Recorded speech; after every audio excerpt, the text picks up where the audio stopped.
साथियों, आपका एक बार फिर से स्वागत है आपके अपने चैनल पर, जिसमें हमने क्लास 8th का मैथ शुरू कर रखा था। चैप्टर हमारा पहला चल रहा था परिमेय संख्याएं। अब देखिए उसी मूवी में आगे एक्सरसाइज 1.1 है, जो उसका पहला क्वेश्चन देखिए क्या है हमारे पास। कहते हैं निम्नलिखित प्रत्येक में गुणन के अंतर्गत उपयोग किए गए गुण धर्म का नाम लिखिए। अब गुण धर्म का नाम का मतलब क्या है? देखिए, जब मैंने आपको इस चैप्टर का इंट्रोडक्शन करवाया था तो उसके अंदर मैंने आपको दो नियम बताए थे। एक तो क्रम विनियमितता का नियम, एक सहचर्यता का नियम, और कुछ एक बातें बताई थी। योज्य तत्समक किसे कहते हैं, गुणात्मक तत्समक या व्युत्क्रम, प्रतिलोम, ये क्या होते हैं। तो देखिए कि अपने से ये पूछ रहा है कि ये मैंने -4/5 गुणा 1 बराबर 1 गुणा -4/5, जब हम हल करते हैं तो उत्तर आता है -4/5। भाई ये सवाल तो सोल्व किया हुआ है, पर ये पूछ रहा है भी इसके ऊपर आप ये बताओ भी गुणन के अंतर्गत, मतलब इन सब की गुणा तो करी हुई है, जो गुणा हो रही है वो कौन से नियम से गुणा हो रही है। तो अब देखो, मैंने आपको एक नियम बताया था कि किसी भी संख्या की अगर हम एक के साथ गुणा करते हैं, ए कोई संख्या है, अगर मैं एक के साथ गुणा करूं और एक की फिर उसी संख्या के साथ, तो उत्तर तो हर बार क्या मिलेगा, मेरे को ए ही मिलेगा। अब यहाँ पे क्या करते हैं, इसे हम ए मान लेते हैं। ये ए गुणा एक, एक गुणा ए, तो उत्तर क्या आ रहा है, ए ही आ रहा है।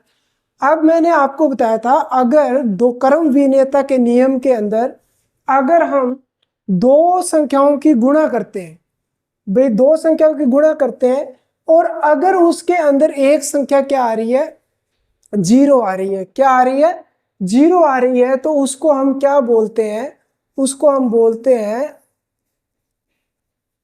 गुणात्मक तत्समक।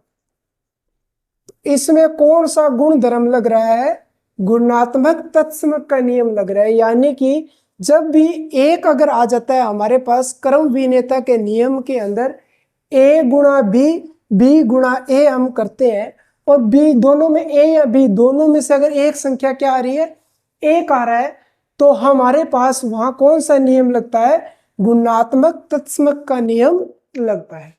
अब आगे देखिए दूसरा पार्ट, बी -13/17 गुणा -2/7, और इधर देखिए -2/7 गुणा -13/17। तो यहां क्या हो रहा है, ए गुणा बी गुणा ए। भी ये ए मान लो, इसे बी मान लो, भी पहले ए है फिर बी है। अब आगे गए तो क्या बन गया, ए की जगह तो ये बी आ गया और बी की जगह ये ए आ गया। ए गुणा बी बराबर बी गुणा ए। तो ये कौन सा नियम होता है, क्रम विनियमितता का नियम, जिसके अंदर हम दो संख्याओं की गुणा करते हैं, ए गुणा बी बराबर बी गुणा ए, तो उसे हम क्या बोलते हैं, क्रम विनियमितता का नियम। और गुणा कर रहे हैं तो इसलिए गुणन क्रम विनियमितता का नियम होता है।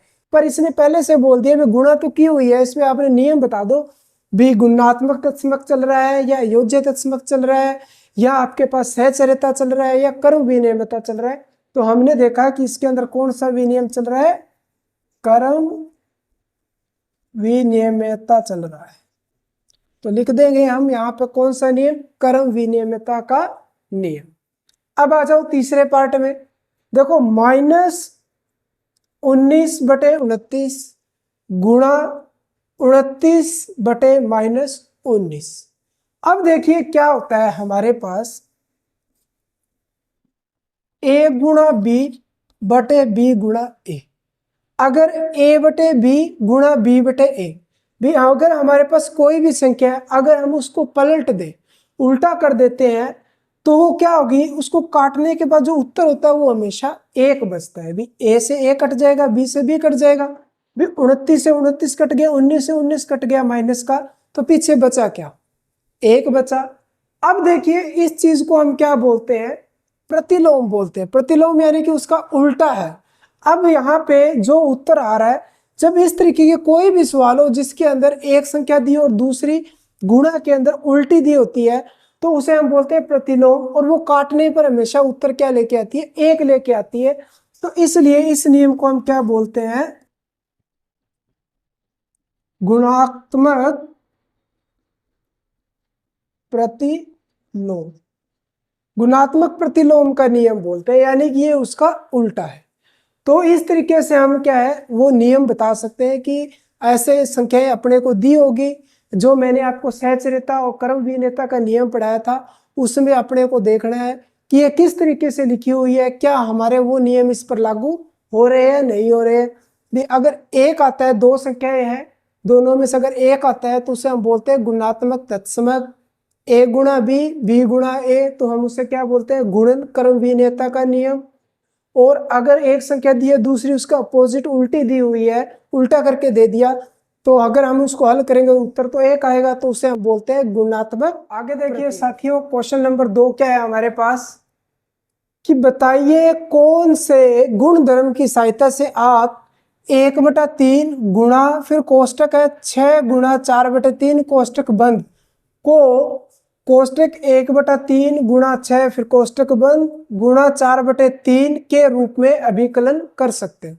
अब देखिए ये क्या बोल रहा है कि अपने को ये बताना है कि यहाँ पे देखो इसका क्या है सॉल्यूशन, कि सिर्फ नाम ही बताना है। मैं आपको थोड़ा समझा रहा हूँ कि ये बोल रहा है भी अगर 1/3 गुणा 6 गुणा 4/3 बराबर में है हमारे पास 1/3 गुणा 6 गुणा 4/3, कहते भी अगर हमें ये दिया हुआ है इसको अगर हम ऐसे लिखते हैं तो ये कौन सा नियम लग रहा है। तो देखो मैंने आपको बताया था भाई 3 संख्याएं बताई थी, ए गुणा बी गुणा सी, फिर बराबर ए गुणा बी गुणा सी।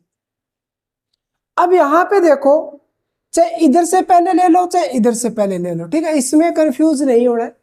अगर मैं क्या करता हूं पहले 2 की गुणा कर दूं और इधर से लास्ट 2 की गुणा कर दूं, फिर कोष्टक में रख लेता हूं, ये ए पड़ा है, ये दोनों संख्याएं बी और सी कोष्टक में आ गई, और पहले कोष्टक है तो ये पहले वाले 2 कोष्टक में आ गई, ये बाहर आ गई।